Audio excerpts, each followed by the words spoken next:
week one mount, we're going to start with a warm-up drill that I like to do, just movement around the body, and we're going to focus, kind of finish it with mount, take, and then dismount. So we're going to start here in side control. I'm going to try to make sure that she only can go the direction that I want her to go. So this is about controlling her body. So I'm going to start with my knee blocking one side of her hips and my elbow blocking the other side of the hips. From here, I'm going to move towards north-south. Right? This is the opposite of mount, but it's still where we're going.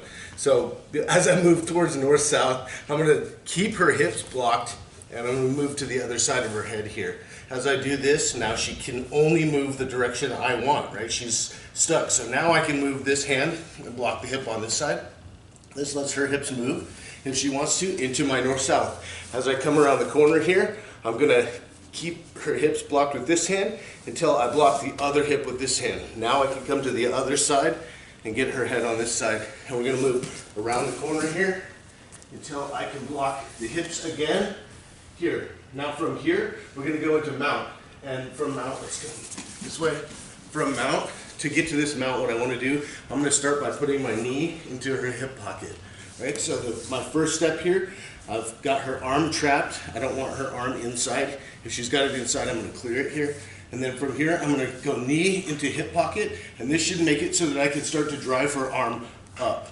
Once I get her arm past 90 degrees, I'll slide my knee all the way across her hips. And now from here, I'm going to move at the same time my arm across and my leg over. And I'm going to point my toes up, and I'm going to flop my leg to the mat at the same time that I move my arm across. So it'll look like this. Right, so here I've got her elbow trapped and pushed over, and this is going to give us a better spot to start in our mount. Now, if you don't get this in real life, that's what it is, but for this drill, I want to come into mount, I want to have the arm up. Now we're going to go and reverse the whole thing. So I'm going to bring my toes up, loop them over. Now I should be able to slide down off a mount. I'm going to block the hips again, come around the head, and I should be able to move around, still blocking the hips. Now I can switch to block the other hip, block hips again, take the head, block the hip on the side with my knee, chop the hips here, come in, I can clear this arm, and I can go to mount. Come up here, cross, and I come into this mounted position.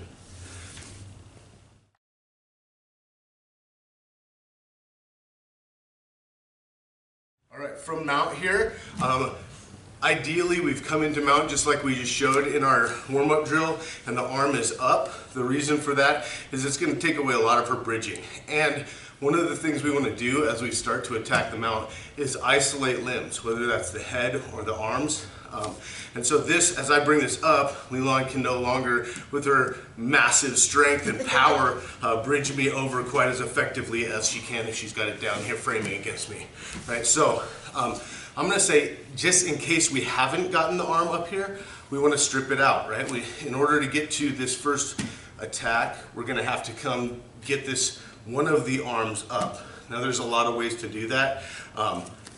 If she's really tight down here, this can be really difficult to do, especially as I try to bring my own arm down low, right? So what I'm going to do, instead of trying to bring my hand down as she's collecting this, is I'm going to just use my thighs, right? So she's tight here, and I can feel which side. She can't be super tight on both sides all the time, and I'm going to start to use my legs to bring her arm up. Right? So now instead of me trying to dig in underneath her with my hand or my forearm, I'm just going to bring my leg up until it exposes that. From here, I can block this out and I can start to come under. Now as she's got her arm up a little bit, I can start to use my body.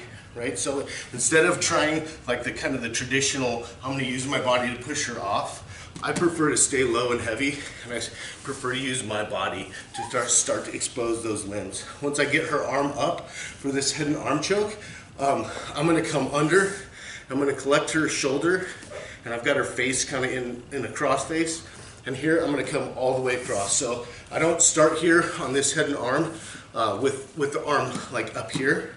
I want to actually bring it all the way across her body, kind of smashing her face into her arm. From here, I should be able to come over with my chin and walk myself down.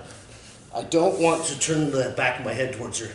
This will actually give her an ability to slip out, and it'll make me fight with my neck, instead of my core. So I walk myself over, and I get to the side here.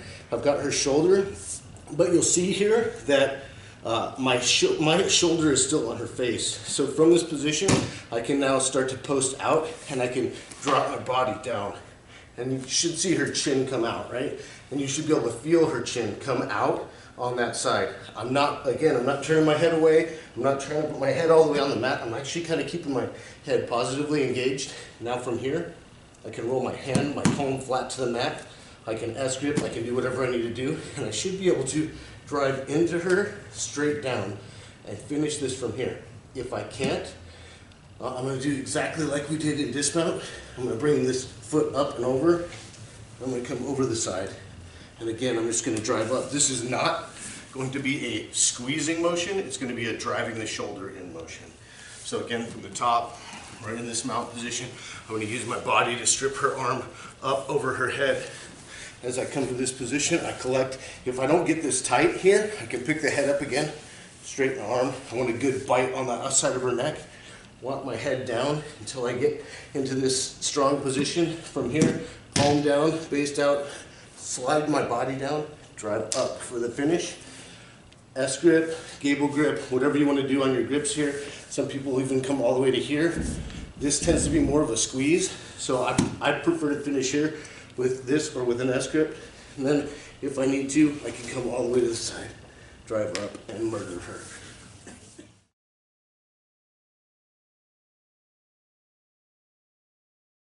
So as we're going for this arm triangle, oftentimes what will happen is we'll get in a spot where she knows I want this elbow up, and she's going to try to do her best to keep it down. We can find this really difficult to get to this arm triangle, and so one of the things that happens is as she brings her elbows down lower and lower, she can't protect her neck quite the same, right? So I can come under the neck here, usually pull their hair a little bit, that helps you. And then as she protects her elbows, right, as I'm trying to strip this up, it should leave space for me to get my fist in. I'm going to come in with my knuckles down, and then I'm going to rotate them up on this artery. I don't want to be on the trachea. I want to be on the artery. And now, again, you can see my shoulders on her face. If my shoulder's on her face, she'll probably still tap, but I don't need to do that, right? I'm going to come back down. Now as I roll my hand flat into her artery, I should be able to drive down with my shoulder. Again, I can finish this here, and it shouldn't be squeezing. It should be dropping my weight into that neck, into the space, right? So she's keeping her elbows low. This exposes her neck, right? She can't protect her elbows and her neck at the same time. Should give me an opportunity here to squeeze this in. Additionally, if she's fighting me as I come up under her elbow, we can come here, and now what's going to happen is she can even, she can be really difficult here, and I can come under the head, and I can actually give her space to bring that elbow out. So there's a couple ways that fighting for that arm triangle exposes that punch choke.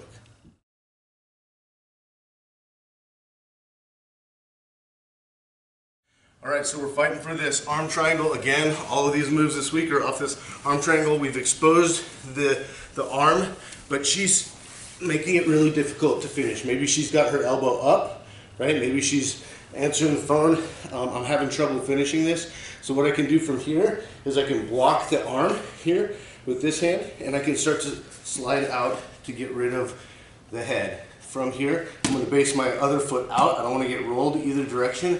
And I'm going to put my weight, sorry Leilon, I'm going to put my weight on her chest with my hip bone, right, into her ribs. From here, you'll see that her arm kind of rolls with me, and I can stop it with my head so she can't continue to get it. From here, I can reach up, grab her arm, and take this straight arm bar. So again, from the top, we're in here and we're fighting for this arm triangle. We've exposed one of the arms, we've got it up, but she's answering the phone, she's doing something to make this really challenging to get. So I'm going to block it, and I'm chucked behind the arm, and my elbow is on the mat, stopping her from moving it. Now I can just slip my elbow out. You see how that traps her arm? From here, I collect my own shoulder, and I keep my head on her arm until I slide out to where I want to be. Hips on her ribs, and now I should be able to finish the straight arm bar.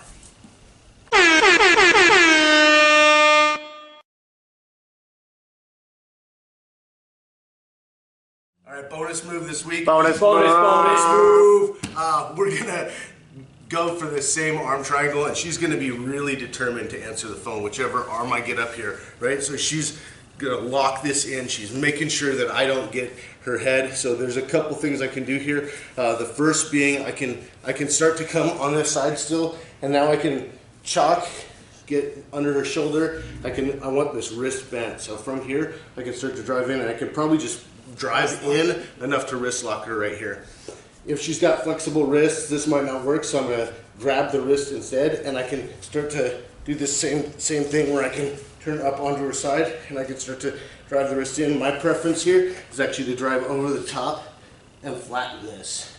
I can even end up coming in and pushing with my hand. So this is where I usually get this shoulder lock here, is I'll grab the shoulder, she's determined here, so I block the wrist, I come up, once it's on the mat, she can't get it out, I come to the elbow and I start to push this down.